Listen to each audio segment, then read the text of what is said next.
ಶಿವಮೊಗ್ಗದಲ್ಲಿ ಹೊತ್ತಿ ಉರಿದ car garage. ಶಿವಮೊಗ್ಗದಲ್ಲಿ ಆಗಿರುವಂತಹ ಅಗ್ನಿ ಅವಘಡ ಇದು. ಊರಗಡೂರು ಬೈಪಾಸ್ ರಸ್ತೆಯಲ್ಲಿರುವಂತಹ ಗ್ಯಾರೇಜ್ ಇದು. ಆಕಸ್ಮಿಕ ಬೆಂಕಿಗೆ ಗ್ಯಾರೇಜ್ ಸುಟ್ಟು ಕರಕಲಾಗಿದೆ. ಅಗ್ನಿಶಾಮಕ ಸಿಬ್ಬಂದಿ ಸ್ಥಳಕ್ಕಾಗಮಿಸಿ ಬೆಂಕಿಯನ್ನ ನಂದಿಸಿದ್ದಾರೆ. ಗಮನಿಸ್ತಾ ಇದ್ದೀರಿ ಆ ಗ್ಯಾರೇಜ್ ಸಂಪೂರ್ಣವಾಗಿ ಹೇಗೆ ಹೊತ್ತಿ ಉರಿತಾ ಇದೆ ಅಂತ ಹೇಳಿ.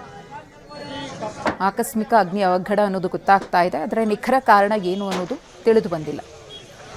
ಗ್ಯಾರೇಜ್ ಆಗಿರೋದ್ರಿಂದ ಸಣ್ಣ ಮಟ್ಟದ ಬೆಂಕಿ ಸಾಕು ಸಂಪೂರ್ಣವಾಗಿ ಇಡೀ ಪ್ರದೇಶವನ್ನು ಆಹುತಿ ತೆಗೆದುಕೊಳ್ಳೋದಕ್ಕೆ. ಆ ಬೆಂಕಿಯ ಕೆನ್ನಾಲಿಗೆ ಯಾವ ರೀತಿಯಾಗಿ ವ್ಯಾಪಿಸಿದೆ ಅನ್ನೋದನ್ನು ಕೂಡ ಗಮನಿಸ್ತಾ ಇದೆ. ಇನ್ನು ಇದು ಯಾರಿಗೆ ಸೇರಿದಂತಹ ಗ್ಯಾರೇಜ್, ಇದೆಲ್ಲದರ ಬಗ್ಗೆ ಇನ್ನಷ್ಟೇ ಮಾಹಿತಿ ಲಭ್ಯವಾಗಬೇಕಿದೆ. ಆದರೆ ಸದ್ಯಕ್ಕೆ ಅಗ್ನಿಶಾಮಕ ಸಿಬ್ಬಂದಿ ಸ್ಥಳಕ್ಕೆ ಆಗಮಿಸಿ ಬೆಂಕಿ ನಂದಿಸುವಂತಹ ಕಾರ್ಯವನ್ನು ಮಾಡಿದ್ದಾರೆ.